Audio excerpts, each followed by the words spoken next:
Rain is giving way to snow in Toronto today. Canada's trade talks with the U.S. are hitting a tighter deadline, and we'll check in on a rough night for the Raptors. Later in the brief, the one thing to watch in the Canada-U.S. trade file before July 1st.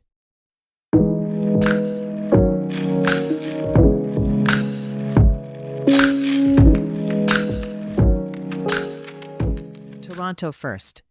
And it's a classic March switch-up. After yesterday's heavy rain and localized flooding, today trends colder with snow in the mix. Expect temperatures around -4 to 3 degrees, with snow possible, so roads may change quickly, especially if things refreeze later.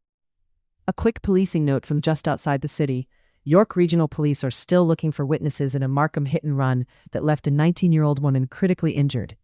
Investigators have released video and are asking anyone who recognizes the vehicle, a blue older model Honda Civic, to come forward. And in sports, the Raptors dropped a game to the Pelicans, with New Orleans getting big scoring nights from Trey Murphy III and DeJounte Murray. Toronto also saw Brandon Ingram's first game back in New Orleans since being traded to the Raptors. He finished with 22 points. There's been some pointed discussion around the team's on-court response to a tense moment in that game, and what it says about identity and culture as the season grinds on. Turning now to the main thread today, trade, and the growing uncertainty around Canada's next steps with the U.S. The immediate headline is this: the U.S. Ambassador to Canada, Pete Hoekstra, says Washington wants to renew the Canada-U.S.-Mexico Trade Pact, CUSMA, but is running into resistance from Canada, with a mandatory review date set for July 1st.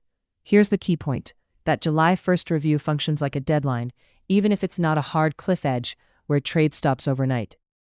Businesses plan around rules, timelines, and enforcement. When a major agreement enters a high uncertainty window, companies often pull back on investment decisions, delay hiring, and rethink cross-border supply chains, especially in manufacturing, autos, agriculture, and food processing. What's behind the friction, according to the ambassador's comments and the issues being flagged? Long-running disputes where Canadian domestic politics and industry protections matter. Supply management and dairy rules are a familiar example. From the U.S. side, the message is impatience: settle the outstanding issues or risk a messier review process. Why this matters locally: the GTA's economy is tightly connected to cross-border trade through parts, finished goods, and services that move back and forth quickly. Even a small increase in paperwork, uncertainty, or inspection delays can show up as real costs, and those costs tend to land on prices, jobs, or both. Mid-brief, it's worth connecting this to a second signal out of the U.S. today. New data shows the U.S. trade deficit narrowed in January. Exports up, imports down, with lower petroleum imports part of the story. On its own, that's not a trend you can bank on. Monthly trade numbers bounce around. But it matters because U.S. policymakers watch trade balances and domestic production closely, and that can shape how aggressively they pursue specific demands and negotiations. The risk here is not one dramatic announcement, it's drift. If talks drag, uncertainty becomes the story, and that's when companies start quietly changing plans. Before we wrap, one more Canada-wide development that connects to this same theme of sovereignty and security.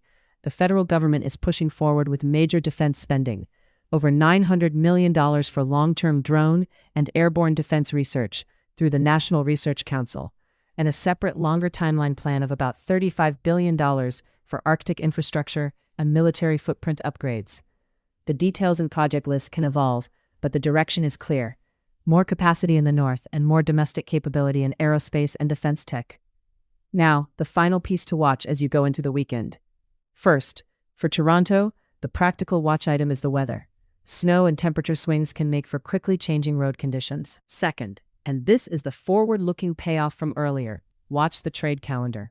The July 1st CUSMA review date is close enough now that you should expect sharper rhetoric, more pressure tactics, and more trial balloon demands on both sides.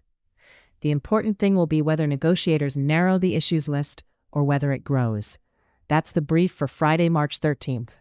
Stay steady out there, and we'll come back to what moves next.